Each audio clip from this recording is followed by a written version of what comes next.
I am the director of Tracing Modern Dance Project here at UNC Charlotte. I feel incredibly fortunate to be given the opportunity by Paul Taylor to be the first person to reconstruct his work from 1962, and it's entitled Tracer. This is a multifaceted, multi-layered project. It has a long life. It began well before Kim's research leave in fall 2015 with grant writing, with planning, with getting together community partners. The reconstruction of Paul Taylor's 1962 work, Tracer, is the centerpiece of actually a very large educational project that we have named Tracing Modern Dance. And we loved, of course, the play on words with tracer and tracing. And a team of folks really did scrupulous planning, storyboards about how rehearsals would run, getting the Taylor folks into the community in various ways. They're doing master classes all over the county, at Charlotte Ballet, at Davidson College, at CPCC. All of that needed to be planned out and to work well with the rehearsal schedule that Kim set up. So it's both an exercise in academic planning and negotiation as well as a research project. And we really thought of the entire project as being something that not only would bring back to life and to bodies and to audiences this lost work that hasn't been seen in more than 50 years, but that also would provide this window for our students and for our audiences into this important period in modern dance history. Yeah, I like it. Good choice. Yeah, really good. I think the Tracer project is really exciting because it is, to me, a perfect example of the integration of a faculty member's research with an extraordinary educational opportunity for our students.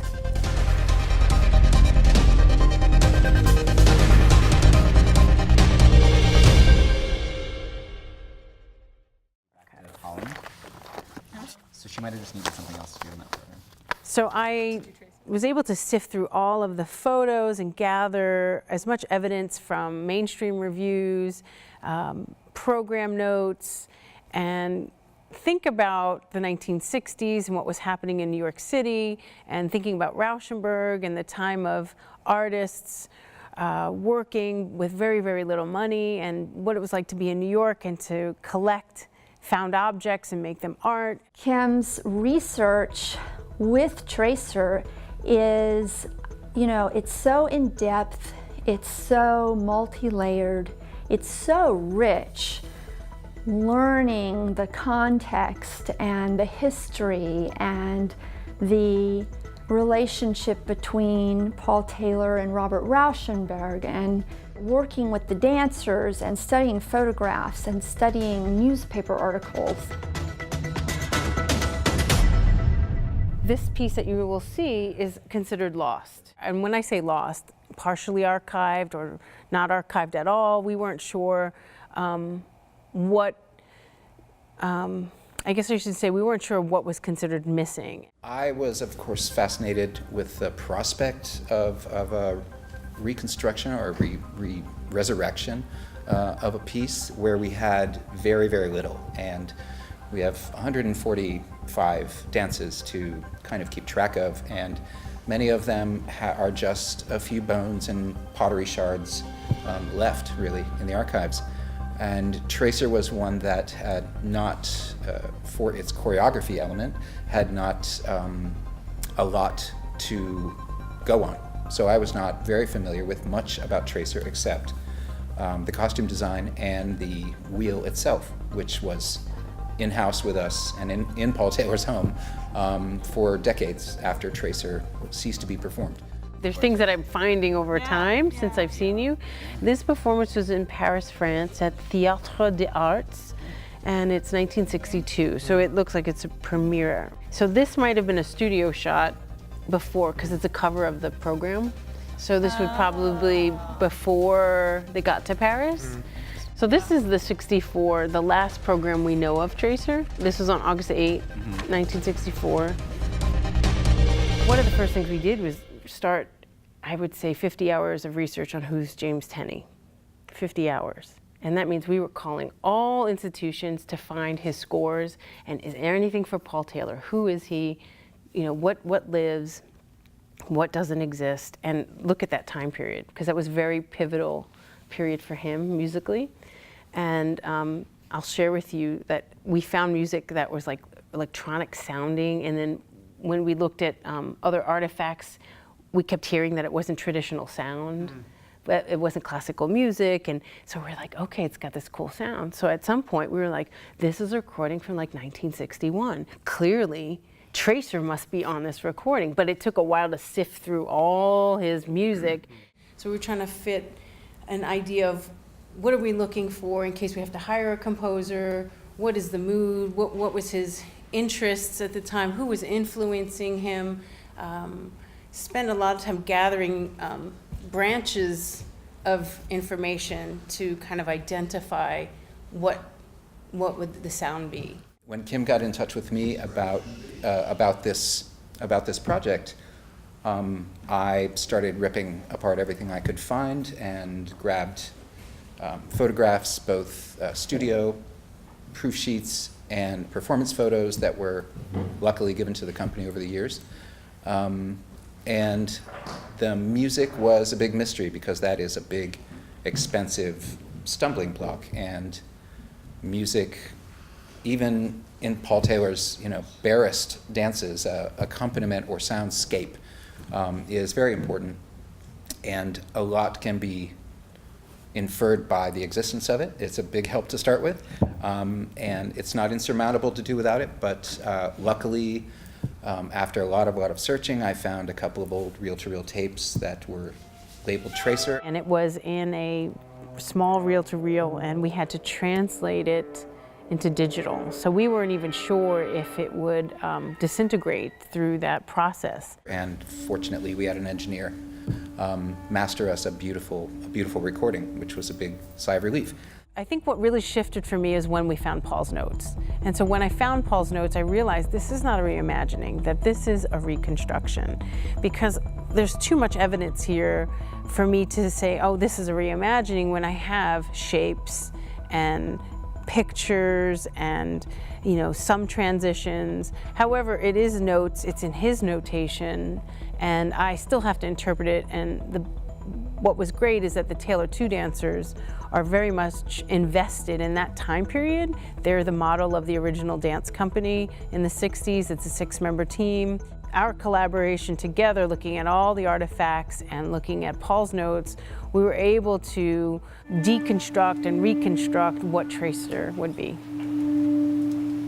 Over time, we started to uncover all these different artifacts, and we've been able to use some of the research work and some of the original works such as the score and be able to put together the work here at University of North Carolina at Charlotte.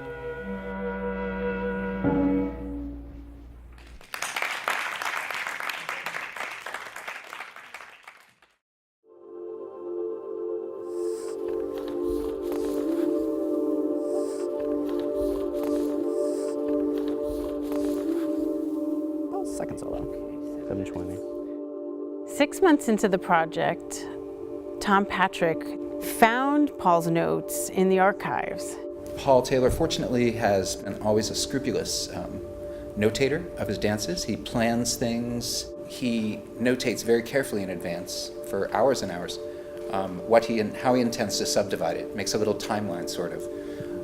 And then does amazing text and little drawings of what he intends to put in these chunks of time.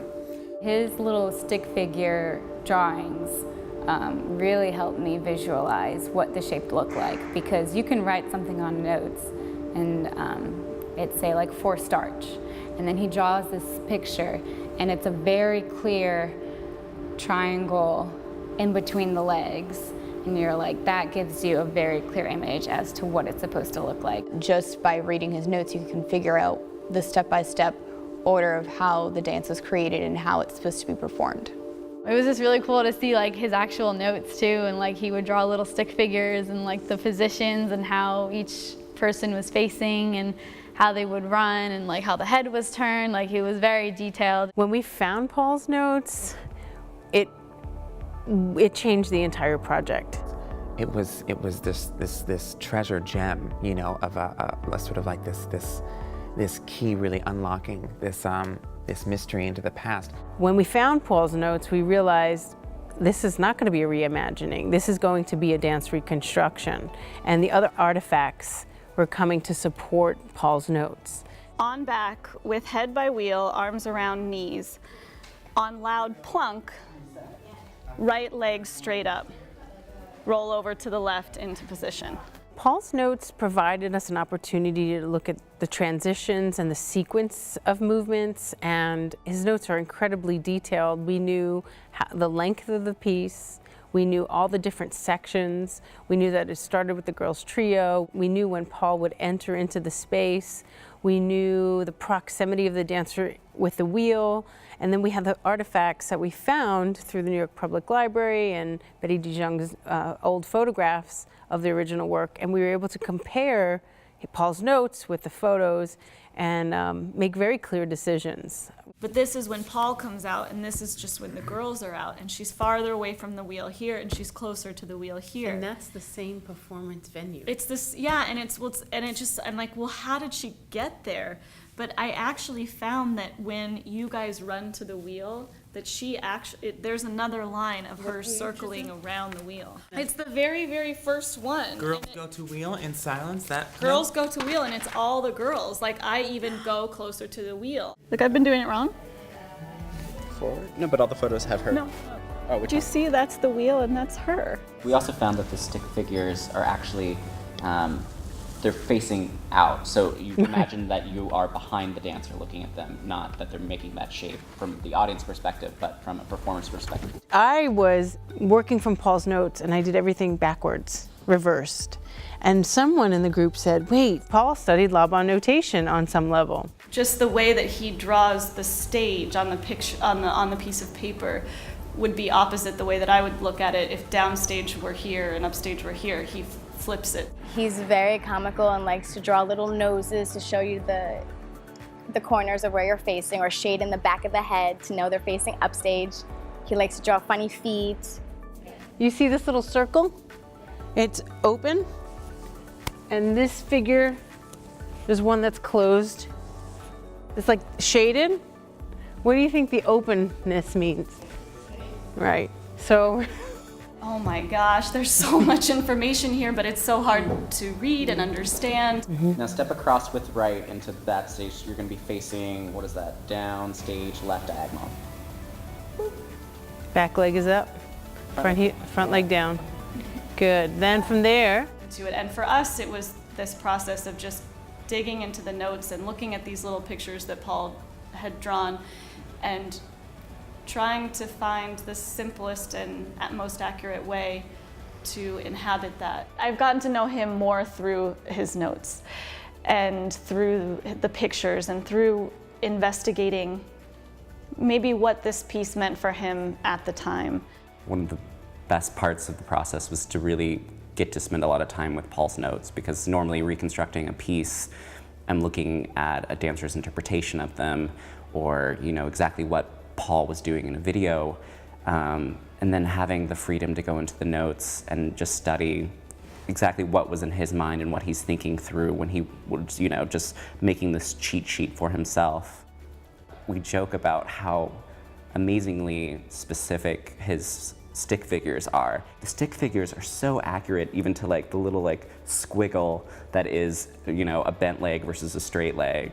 But it really conveys how visual of a choreographer he is, that he really expects that this kind of cutout is going to be exactly what will be conveyed on stage. We were discussing recently, do we think these notes perhaps were documented as he was making the dance? Was this him sitting down after the fact, recalling a performance just for the purposes of his archives of his dance preservation, or was this something that he was, looking at as he taught it, and then it, went away in the filing cabinet for him to, worry about the next dance, and going into his mind that way, there are so many questions.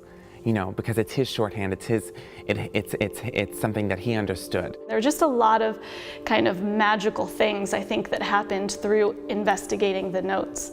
The shapes are all there. I mean, it's very clear in his notes to what the pictures are that, they are really, you look at his notes and the stick figures that he drew and then to what is like in the photos and what they recreated so explicitly and wonderfully, it's spot on. So the special treat, we had not only the photos of the work tracer, we had Paul's notes. And reading Paul's notes is finding gold. That's gold, and no one's ever gets to read them. So for Taylor to actually have these notes in our hands to see what Paul was thinking and how he sees things, it was like the whole process was decoding Da Vinci's Code.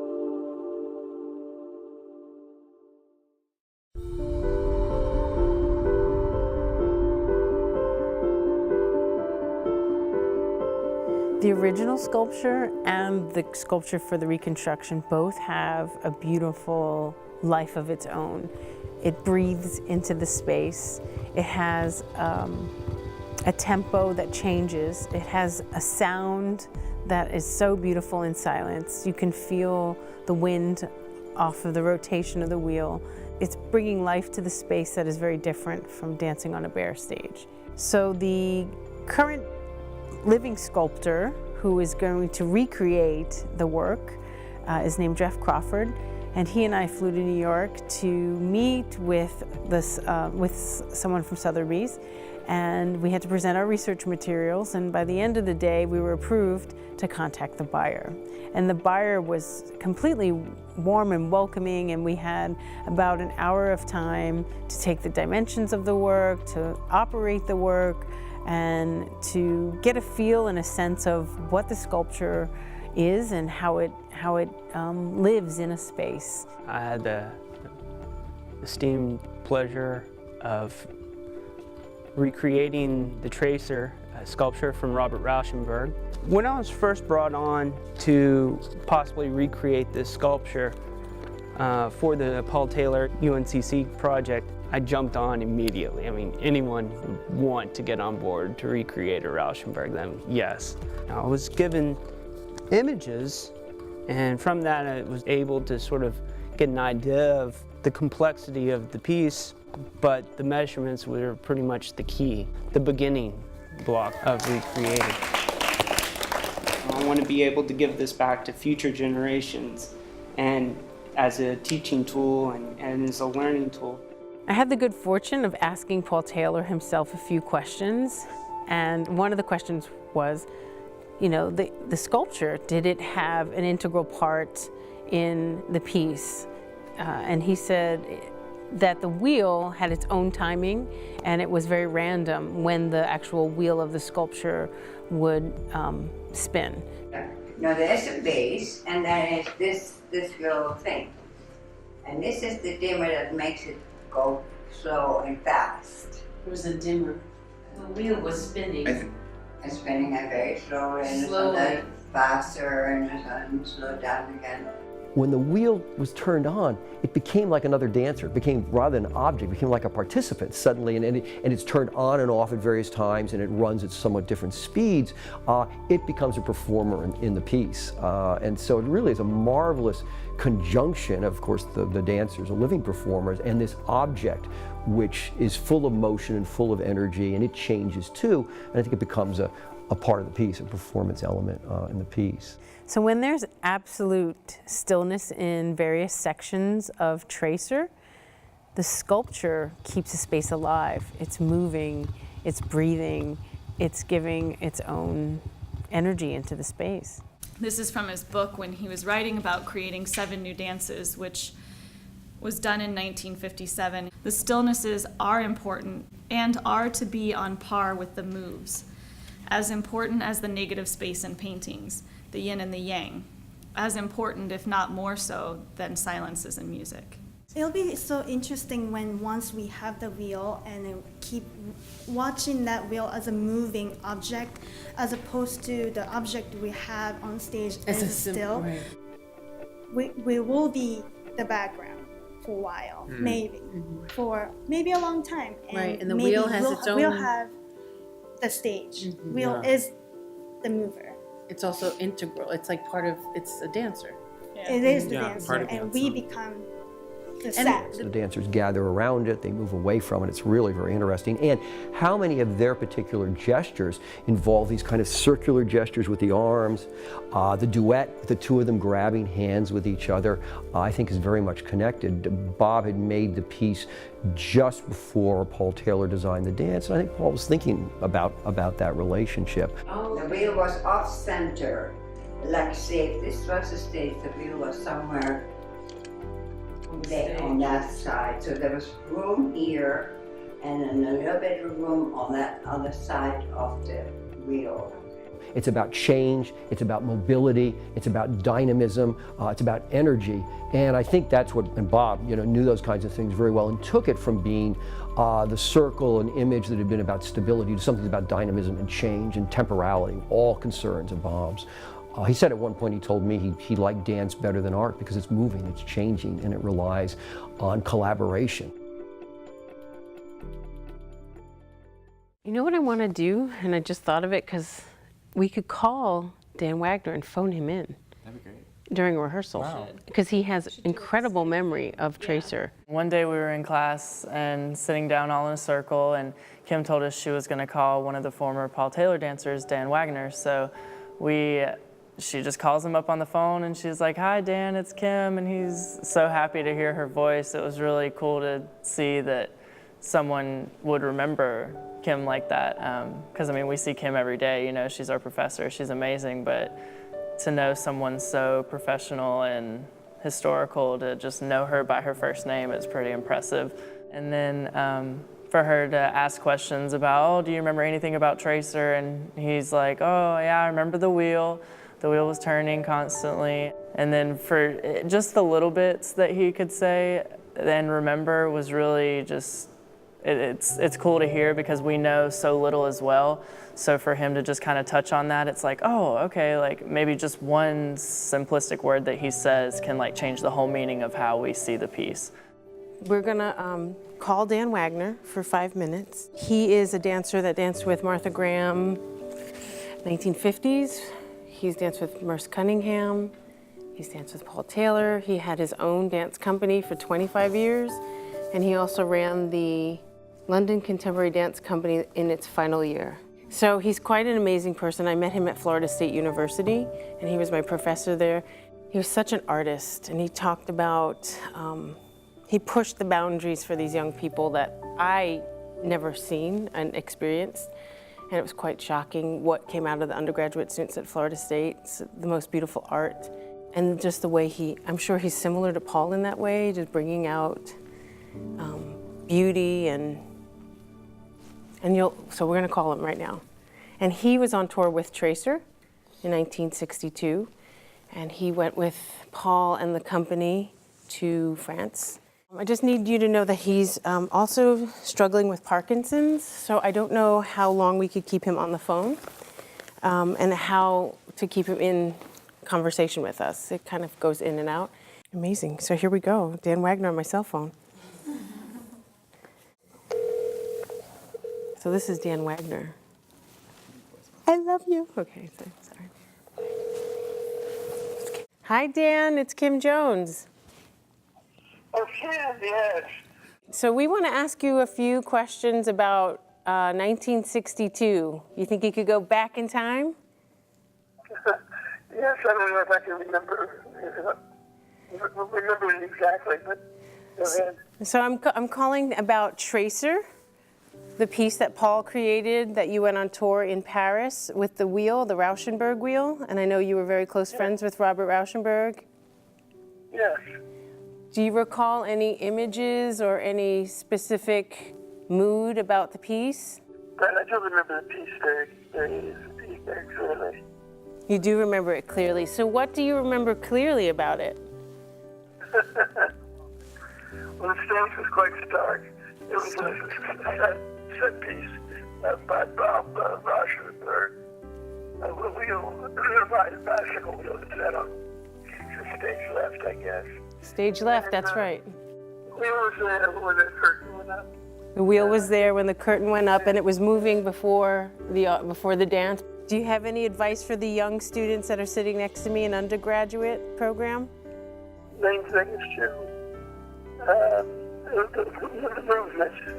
Open to the movement. Trust it and do it as well as you can. And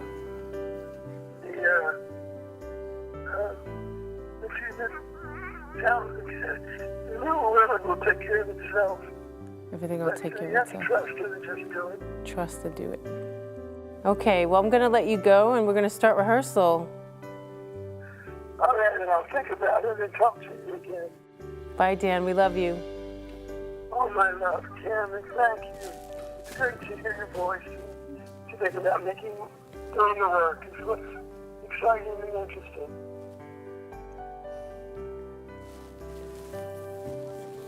Okay, thank you. Love you. I love you.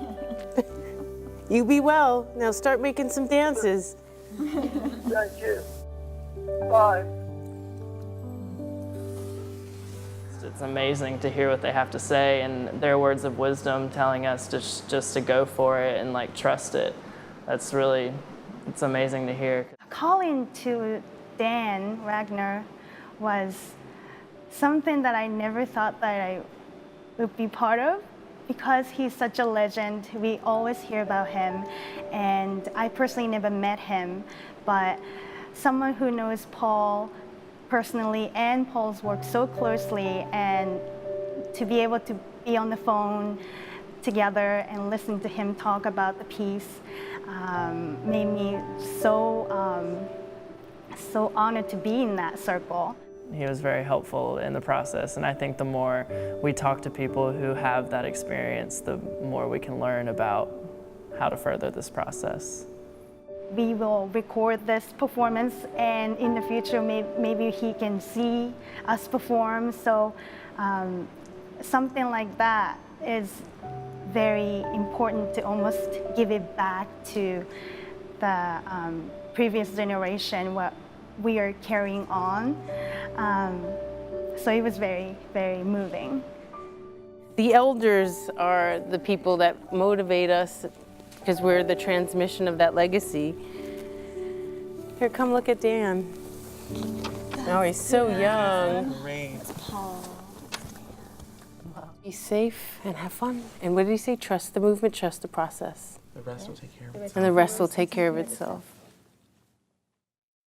It's very interesting to see how things came together with time and with care, and people just giving space to take the time to uncover and find things such as these amazing Rauschenberg costumes.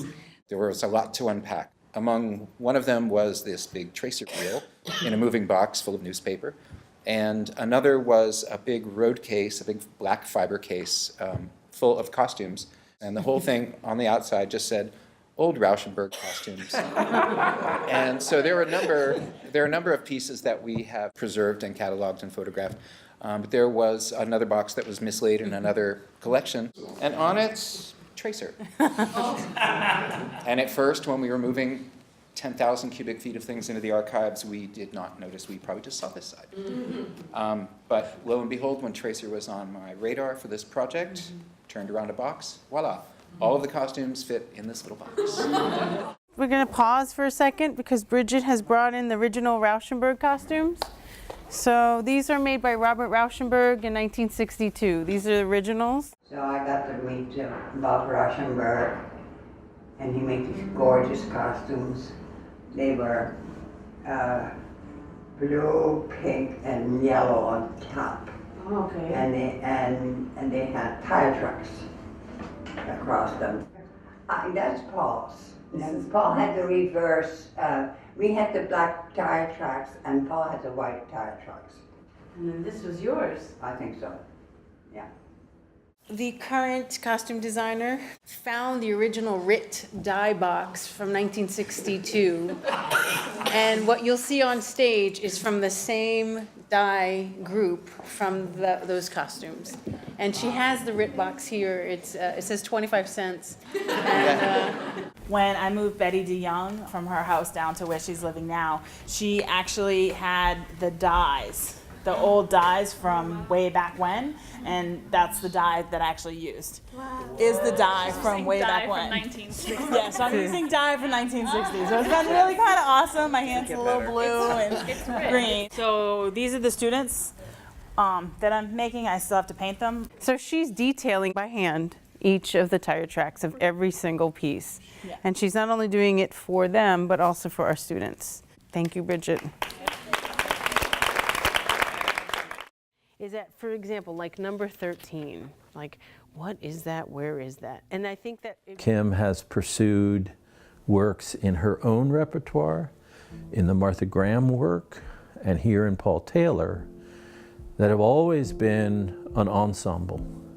And so people come to an ensemble looking for the opportunity to envision or place themselves, and therefore make collaborative contributions. what I'm here to do is to uncover what this work is, uncover this research, and talk and encourage process and dialogue and communication and build something. And the goal is to, yes, sure, find a dance, but by no means are we finished. What was important was to have the firsthand access to the resource materials, the dancers, and the educators. It's so easy to erase history, and we carry history in everything we do. It's important to share the historical context, their experience. Most Taylor dancers and Graham dancers have multi-generational information and knowledge and experiences.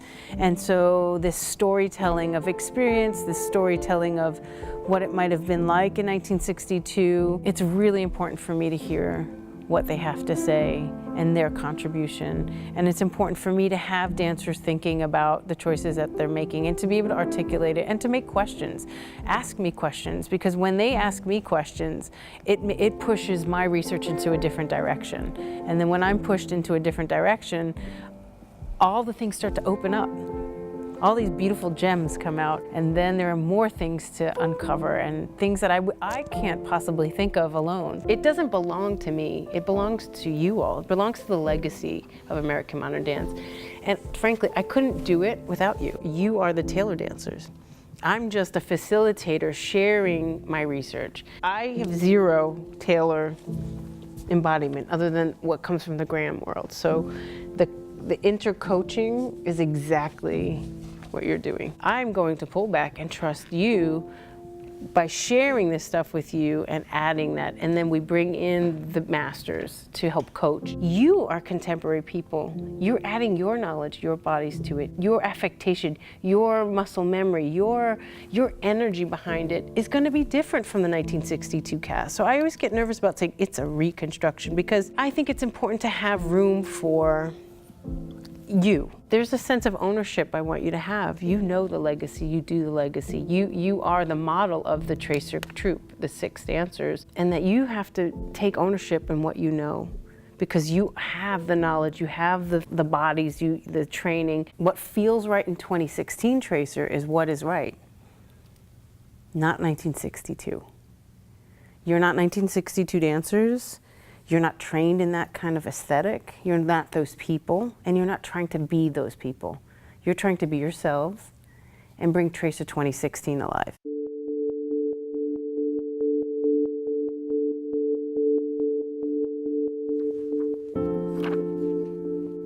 So describe your contribution and maybe how the collaboration amongst all of us together has maybe changed your view of things, of dance, about being in a company and how you're working together, challenges that you might have had that you've worked through or are still working through. We just got to have a wonderful conversation all together about what dances we knew about, what was influencing us, and I feel like the whole group came together in that moment, and we really got to verbalize all these questions that we had about where is this coming from, what context is this in, and the amount of information and knowledge that collectively the company had. And then Kim could bring in all of her knowledge of Graham, and we were really having a really nice discussion, and it was like, oh, this is so rich in what we're doing. So we're really just establishing that all this history that we have together is living through the piece. It's important and part of the process of being a good listener. And I think it's important for me to know where people's strengths lie and to know when to step back and to be a good director in the sense, please share your knowledge with my students. They have a reserve of knowledge that I don't have, and I would never want to take that away from anyone because I need to move through movement. Whenever there was a question, I kind of got a small excitement because that meant that we were going to have to figure it out and that we had to collaborate, and it often never just took one person figuring it out. It needed someone from the outside looking at it, so it became a real group experience of collaborating to figure out what's the substance between each picture and what is the substance that these words that Mr. Taylor chose to use, what about those words derives our movement. It was a bonding experience even for Taylor too, to be able to help each other and watch each other and be like, is that Taylor? Would you transition that way? Would Paul really do that? I think they really appreciated the time to talk, to reflect, to think, and I kept saying to them, it's not about the performance and the final product. Because it's like a missing link. We have all the dances up until, not Tracer, and then after. It's the only dance we don't have a video of. So we have enough vocabulary and understanding of Paul and how to put this piece together, and it's been a fun puzzle piece. It was an enjoyable process to work with these experts that are steeped in his legacy and to ask them questions to make them think about what choices that they had. What choices do we have in this reconstruction? It's really a collaborative process with the dancers playing such an important role in the discovery as well as in the movement itself, but also in the creation and discovery of the movement. But the process belongs to us, and that's what's so great. And the performance is not necessarily the final product.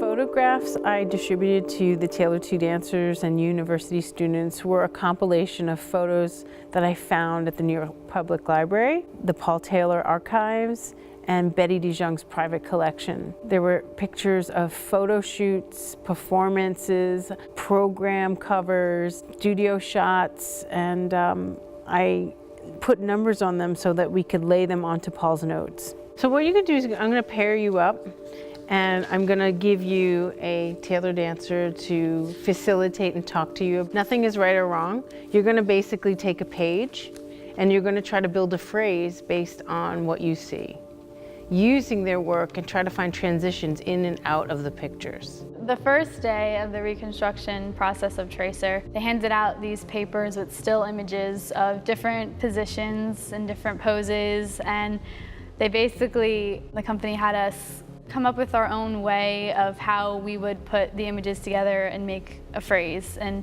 come up with different transitions to make them flow together. It was really helpful to do that in the beginning because it kind of got us into working in the Paul Taylor style. This is the kind of play I'd like to do with students and start with some images. And they don't have to necessarily be these images, they could be images of your own creation that we could create together, but showing people the processes is opening accessibility to this kind of work, which is not really done. She brought these gorgeous images from Tracer, and it was so much fun to get together and just really try to piece it together and figure out what these movements meant or where they came from. Working with the photos was just extraordinary. It just gave us so much imagination to create something with our bodies, but yet in Taylor realm. And it was really interesting to see like the different interpretations between dancer and how there could be so many different options just connecting the images together. Moving in between the pictures can communicate different things, and it was interesting to work with the Paul Taylor dancers and hear their suggestions, and then we were trying out different things and trying to make it all flow together to create a dance and create more than just a position. All these pictures we had never seen before, and let's play with the idea of pulling together movement from the still image. And it was a great exercise for me, I felt personally, to just have some freedom and start to dig into the knowledge that's in my body of what Mr. Taylor's work is. So we started with where they're actually holding each other already, and then the finishing movement, they were on the ground, kind of like with one arm up and one arm reaching out. Lee actually worked with us in that too, and he told us that Paul would always take the easiest way to get to the ground. So we were like, okay, well, what's the easiest way? And if you just kind of think more naturally and just kind of move with it. We had to be creative in this process, so it was a really great way to start and just say this whole entire process is problem solving. So we had these images and ideas, and then I sort of wanted to sift through movement phrases and layer them, contextualize, take things out, find pauses. But this is the process of my reimagining, and now we are going to move into more of the reconstruction. Yes, good. And again, inhale. Think of inhale and exhaling. Exhale. Yes, use the breath. Good. Inhale. Exhale. Yes. Good. Okay, good. How does that feel? So the Taylor 2 Dance Company has joined us for 2 out of the 3 weeks of the larger residency, and they are here to continue to work with me on reconstructing this lost work. Hi! Hi. I'm so glad we're here.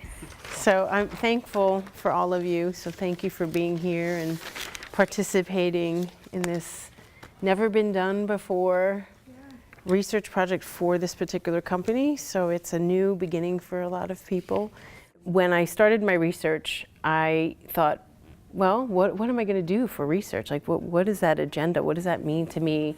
I'm not ready to write, but I want to stay in the living body and work using my embodied practice and bringing something forth that means something to me. I love Kim's process because it's so dependent on the body. She works very directly from images and photographs and really relies on the dancer's ingrained knowledges of whatever technique it is that she's working in. They know what movement pathways that they've enacted before and what feels right within the Taylor oeuvre and what feels foreign to the Taylor way of doing things. So it's a really wonderful blend of finding those existing materials and archives and then re-enlivening it, rethinking it really, and recreating it with dancers in the studio. When I sat down and talked to Tim Robinson and people at Paul Taylor, I didn't know it would be Tracer. It was just an idea. Would this interest you? And I said, well, it would interest me, but I am not a Taylor dancer. So for me, I have to interject myself with a collaborative team. And I didn't know if it was you guys. I actually thought it might have been retired dancers that might want to do work on the side. And I never imagined that it would be for a performance. I thought it was just for me to do research, let's see where it goes without an end product, and then offer it back, and then it could be reshaped with the masters of the style and the legacy. Beautiful. I told them they can make different choices right now. So it can go boom, boom, boom, plop, and then boom, boom, boom. I just want you to know that I came in the idea of reimagining because I had very, very little evidence. So this is a reconstruction now, not a reimagining of Taylor's work that hasn't, I would say, lost, but it's partially lost, archived on partially archived, and we're trying to bring it back for them to have into their repertory. That's the goal. You really have to drop your pelvis there, so don't leave it up as much as, like, I really think about, like, kind of scooping her up. It was sort of like you appeared in that silence, and then there was this something that motivated you to begin to this space, but you had a real sense of clarity of where your destination needed to be. And I had never seen that before, and there's something very compelling.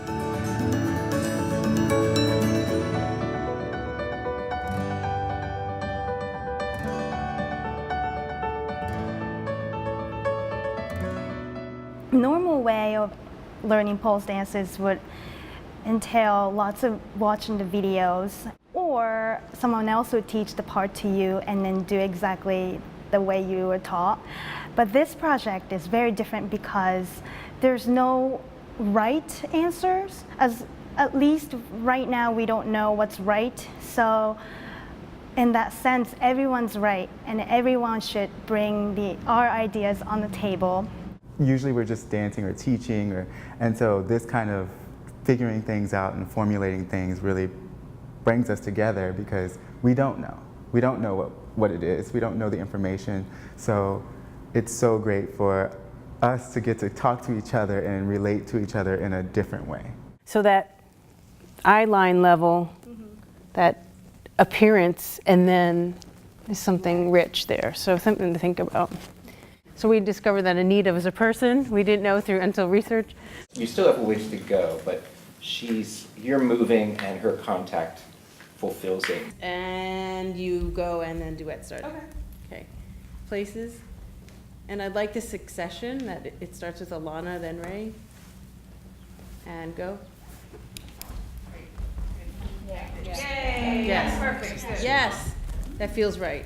We don't know what the piece looked like. We're just trying to figure it out. So we ask each other, how do you feel about this? What do you think about this? Let's try it different ways. And Kim has been so great about helping us with that. And I just love the environment, how we're working together. I think the rehearsal is the kind of locus for people believing in the project. That's where they begin to have faith that they can commit their time and their body and the knowledge that it takes to understand the work of dance.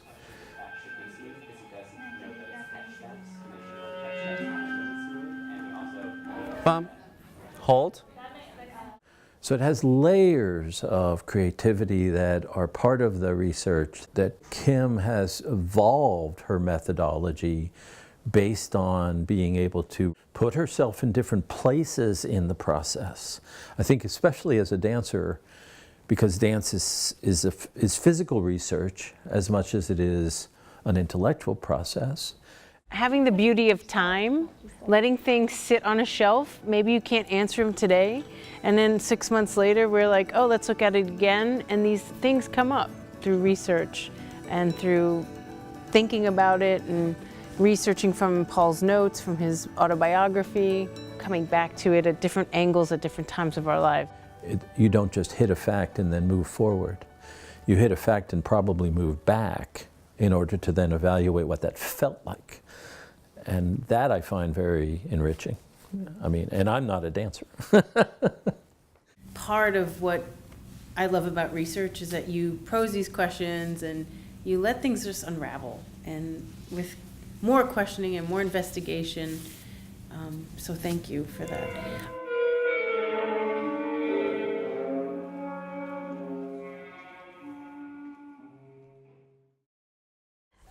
Can I manipulate Yeah, you sure. a little bit? Okay, so it's more like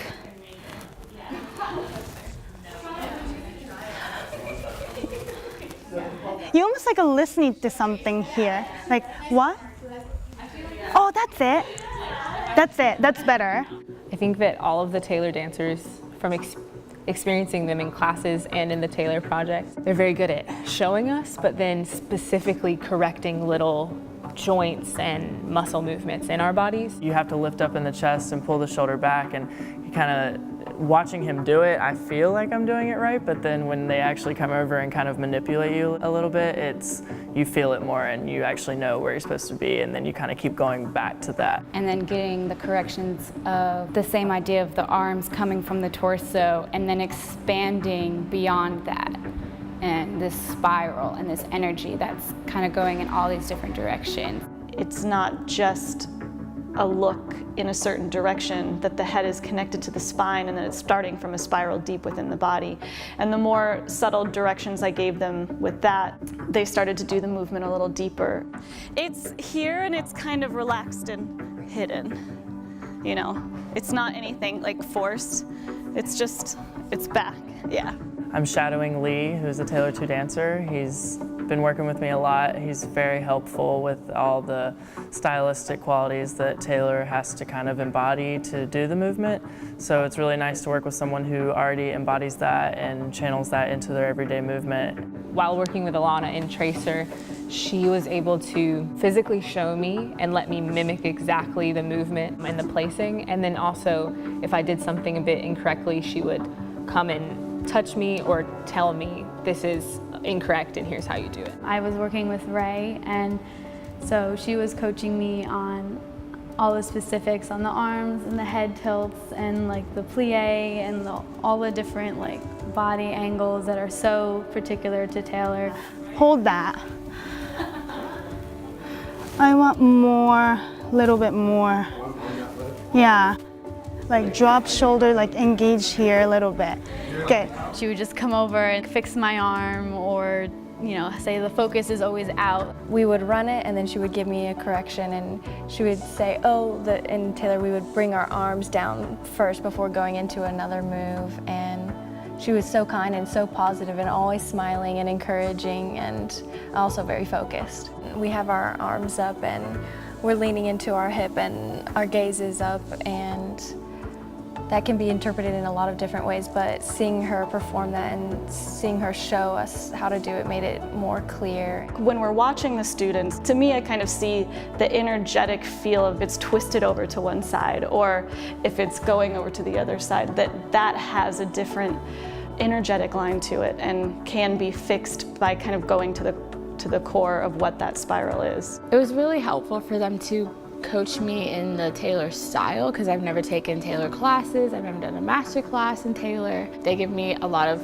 really minute details about where the back is, how to initiate movement, and so all that stuff is really important to me so I can really capture the essence of the work.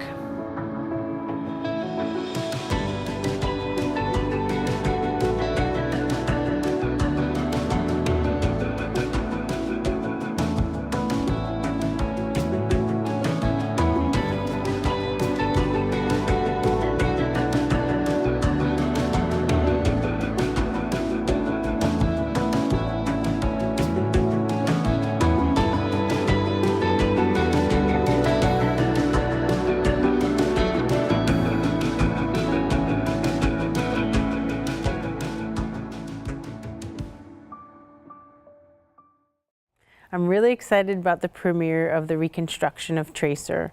This piece is definitely New York 1960s. Everything about it, the sounds, the sculpture, and the movement quality. It was a collaboration with Paul Taylor and Robert Rauschenberg, set for 4 dancers in his company. It's a wonderful piece to recreate. It's a wonderful piece to know that it exists and to connect us with the pieces that are still in our rep and to really complete the whole picture of Paul's repertory.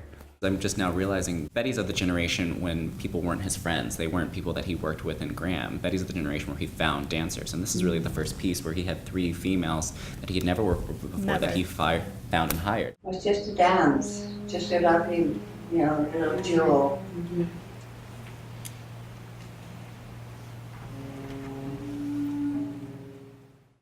Bonnie Mathis had a duet with Paul. Shireen Blair had a duet with Paul. I had a duet with Paul. In her memory of it, it's it's Paul and three duets. Mm-hmm. And then as talking about it or as looking at the notes, it's like, no, well, it's clearly 2 duets and Paul. But then separate from that, when I had a little time to speak with her and she saw the video footage that you took of us doing it, she saw, and I said, well, what do you think about that last pose? You know, is that, you know, the that's final right. pose when he holds Bonnie. Mm-hmm. She goes, well, I guess you chose Bonnie. So I think in a way the psyche of the piece there, it is 3 duets. It is him trying out each woman in a way, trying out what each one means to him, how they move, how they change his movement, whatever it is, whatever's going on between each one.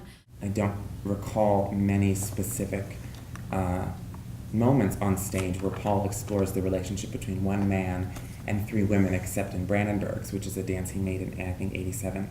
We wonder, why did Paul pick this piece? And we have all these theories and ideas that maybe it was because it was the last collaboration with Robert Rauschenberg. Also, it was a very, very different piece than the piece that came after it, which was Oriole.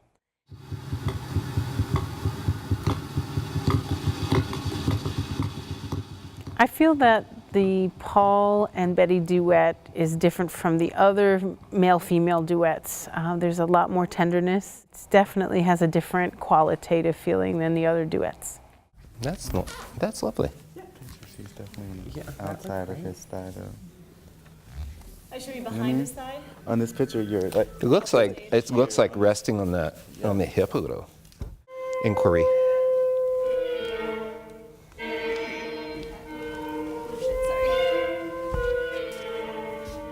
That's lovely. You guys are awfully far apart. Does that help you, or could experiment with just trending a little closer, even from your walk?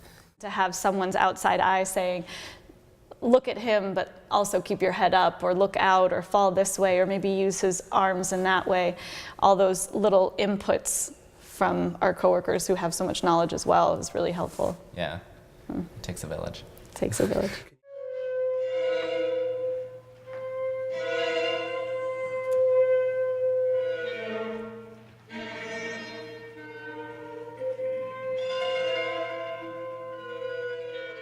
There's very clear pictures for these moments. There's pictures, the photographs, and then there's the stick figures that Paul's drawn of this really difficult lift.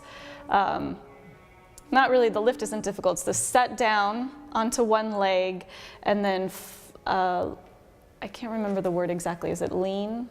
Yeah, it might be. And there might be a fall, an actual word that says fall. Yeah. He's already into a lunge with his arms extended, and my arms are extended, and I'm on one leg, and I need to lean and fall onto him without disturbing him.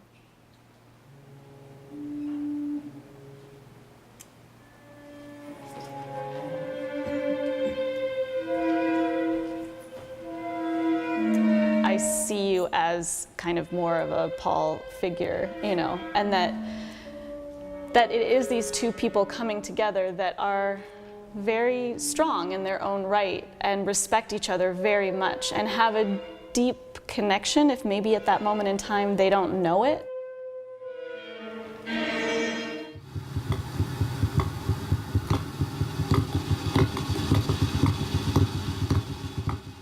I feel like their relationship is a lot more, they're facing each other more, they're together and holding each other, embracing each other, where she's always leaning away from him or falling to the floor.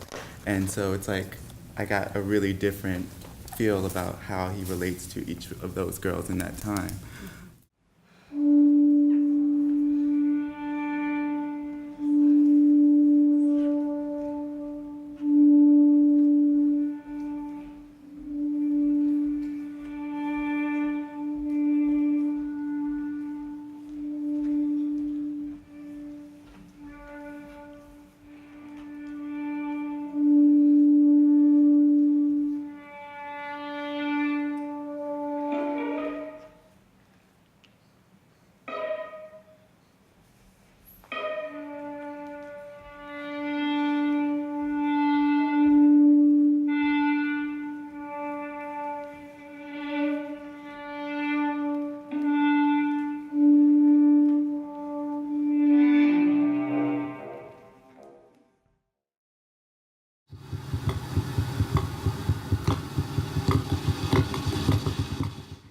What do you remember of Chaser?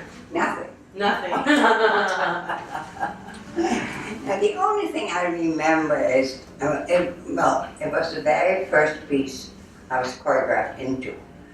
And my very first season was Paul dancing. I did 3 other pieces, but this was the first piece that I was really choreographed into. So to me, it was all very strange and, you know, exotic. And pearls. I've never done anything like that, you know. I had the opportunity also to work with Betty DeYoung, whose part I'm doing, and have her watch a video that we recorded sometime, like in December or something. and have her, she always goes, I don't remember a thing about it. And then she'll talk for an hour about it. She goes, oh, I don't know what I did. And then like 20 minutes into working with me, she sat down on a chair and said, no, I don't think it would be that. I don't think it would be that. And through her not thinking it would be that, we figured out something that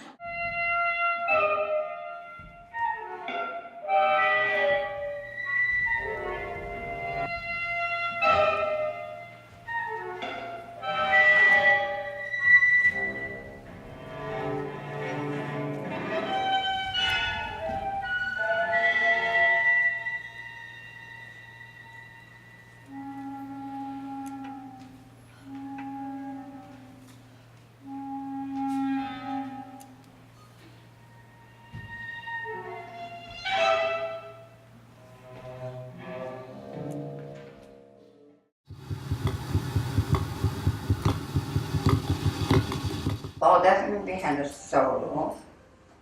There's nowhere else in the rep that you've found where he basically does a solo juxtaposed against 3 women. You're not. And then sitting back. Towards the legs. Yeah. Yeah, even more that way. So I'm really reaching. Yeah.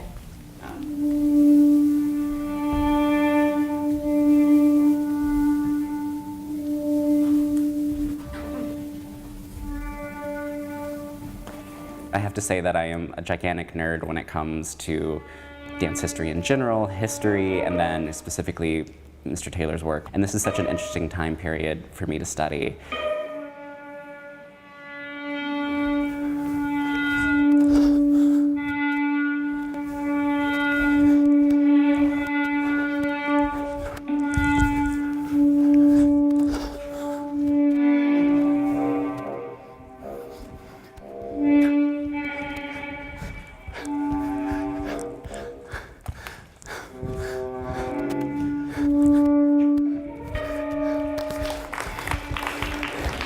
I think Paul makes technically complex solos for himself because I believe he enjoyed the challenge. I think he's, first was an athlete.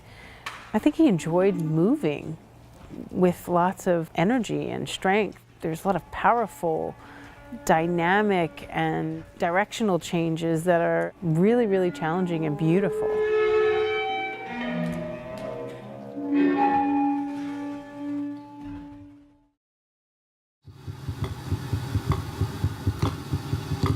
So Lee and Amanda have a duet, and Ray and Lee have another duet, and Lee has the solo. And my character just simply runs around and almost like I'm erasing the stage. I really want to know what her character means because I constantly move in and out of space. And then why does Paul choose her at the very end, like as if it's an extended part to the dance that, oh, finally she dances with her, but the piece ends in a catch. And there's something about how the end, it feels like another duet should happen, but it's paused before that, so some sort of continuous cycle. Tracing Modern Dance residency is so important for me to expose to the community. It is not a closed door process. It is an open door process from the start. I've invited the entire community to come to rehearsals. That's the whole Charlotte community, the whole university. This is not something that's done with one person or even with one university. So certainly it is centered in UNC Charlotte and in the Department of Dance. Tracing Modern Dance really has come together through a broad collection of partners and organizations who've come together to make it happen. And that three-way partnership among these institutions in Charlotte, our university, UNC Charlotte, Charlotte Ballet, and Central Piedmont Community College, is allowing us to not only pull together this fantastic residency where master classes have been performed on our campus and at each of those institutions and in some other local educational settings, but also performances by the Taylor II Company for other audiences in other settings during the residency. And then in April of 2017, bringing the Paul Taylor Dance Company to Charlotte for the first time in 15 years.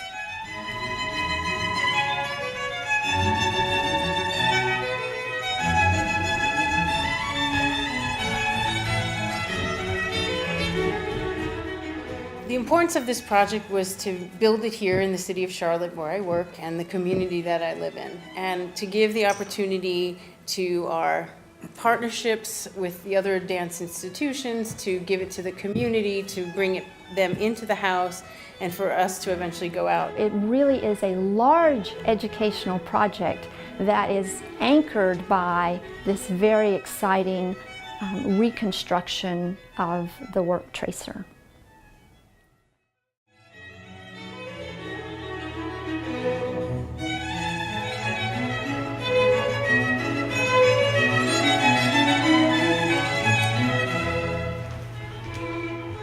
Kim wrote several grants to support this project, and it was really a team effort. Leslie Brown from our research office, Meg Whalen from the college office, and Dean Lambla, of course, put together a number of grants, including the funded National Endowment for the Arts grant. It has received funding from the university, from the Department of Dance, from our own college, and each of those is a separate financial funding stream. But it has also received funding through a national grant from the National Endowment for the Arts, a foundation grant from the Wells Fargo Foundation, and also it has received in-kind and financial support through a partnership with the Paul Taylor Foundation and also with a local community college, Central Piedmont Community College, and our professional dance company here in Charlotte, professional ballet company, Charlotte Ballet. The level of participation by the Paul Taylor Company as a whole became a real important deciding factor for us to partner with the Paul Taylor Project. And so I very much I would like to emphasize the fact that it's a partnership and not just a sponsorship. We've been very pleased to be able to get the external funding to continue that kind of work. And then of course, our own institution, not only through our College of Arts and Architecture, in which the dance department is housed, but also the larger university has recognized through support a faculty research grant to Kim Jones for her work, and then direct support through academic affairs and the provost's office. Again, that is validation of the fact that it is a significant research project, a significant educational project, and that it does give us as a university a certain amount of distinction. What I think is great about the different streams of funding that we have pulled together for this project is that it does demonstrate the value that other people and other organizations, even those who have no direct contact or link to dance, the value that they see in the project.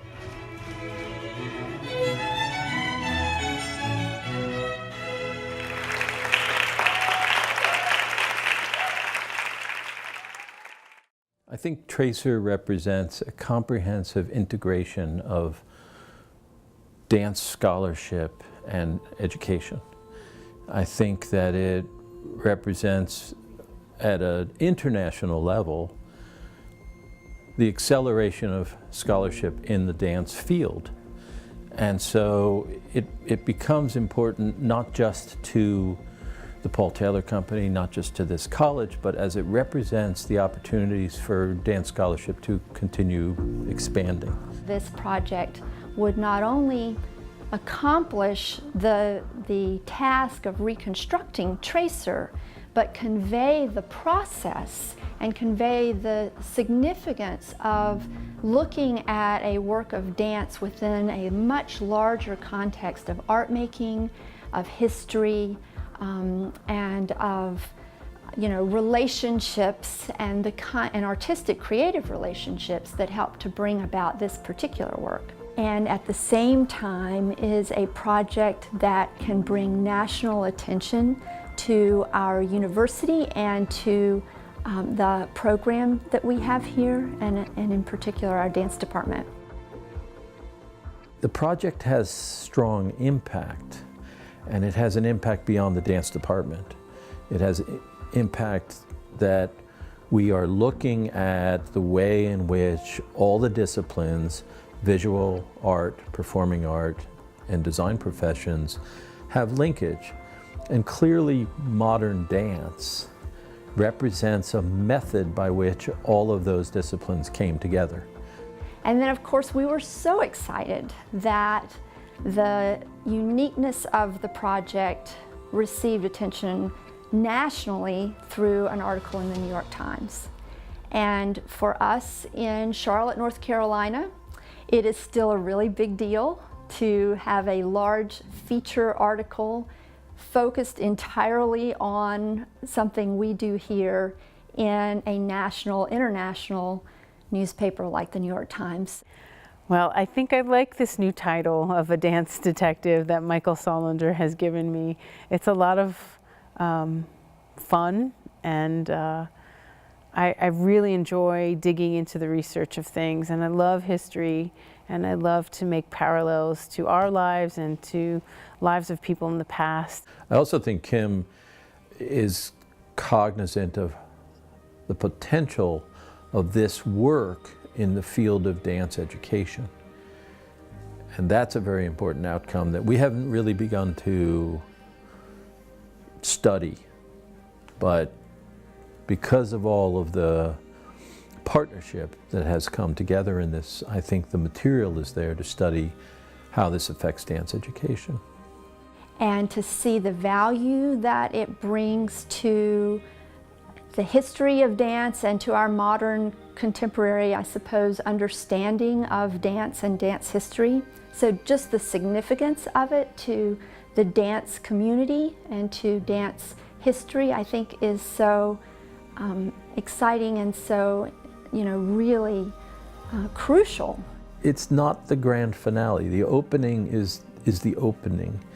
And I think in this case, it's the opening of a performance, but it's also the moment where we all take a breath and each one of us from our own perspective, takes a breath and says, okay, that was important, that enables us to move forward in a different way. And of course, the joy of the education, the joy of the students feeling as though they have committed themselves to something important. That to me is really where it all comes together.